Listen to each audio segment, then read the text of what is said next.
Hi, I'm Tom, and this is Adult Game Reviews. Welcome to a new series on the channel called Hidden Gem, where I highlight games that I think could be something special. I streamed I Was a Teenage Vampire by Fatal Masterpiece. Version 0.7 came out in April, and what I got, I was not expecting. If you like the video, please like it and subscribe if you aren't. As of this video, we're at 80,000 subs. Awesome. I would love to get to 100 by the end of the summer. I'm trying to get some merch together, which I'll be sending to patrons. I would also love to be able to put out more content. Thanks all for watching. It's been awesome to see our little corner of gaming grow as much as it has, which brings me to the video for today. I really like highlighting brand new creators with games that have a lot of promise, but what's the risk here? The risk is that the project never finishes. We have seen that with many VNs. That's what happens when you have one person developing a game. When life happens, there's no one to pick up the slack. The goal of my channel has always been to help prop up good games and good developers. That does not always mean that the good games are the most popular. There are some very popular games out there that I don't really like for one reason or another. What's a popular game that you don't like? Put it down in the comments. How do I tell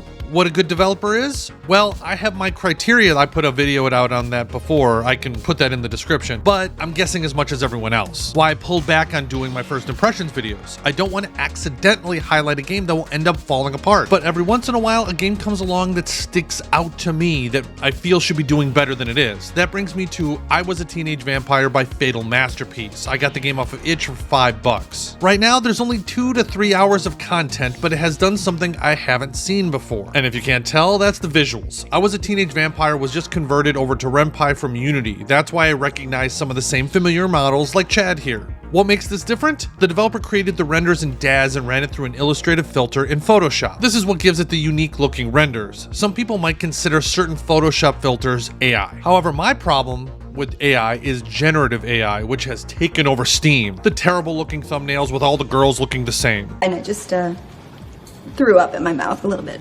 Fatal Masterpiece created the game in DAZ and put a filter on it. He didn't create it with AI. To me, this is the big distinction. So as for the actual game, the whole story takes place in the 80s. Super retro style, even with the music being very 80s synth. Playing through the content, I felt like this was right out of an 80s movie. From the Back to the Future references and Fast Times at Ridgemont High, I had fun just trying to find all the references, which is why the unique style of renders totally fit with the 80s vibe it was going for. The whole story follows the MC as he goes to school. However, in the MC's little town, people keep going missing or being killed. There's a killer on the loose, which you know is a vampire. So the VN isn't overly scary, but it does have creepy undertones. So what didn't I like? The character model's pupils disappeared at times, which was weird. The spicy content felt a bit sporadic, but still close to average. The other downside, the VN was also originally released in 2022 as a side project to help the dev get through COVID. So it's been a few years. One reason for this, I Was a Teenage Vampire was also released using the Unity engine. Unfortunately, with Unity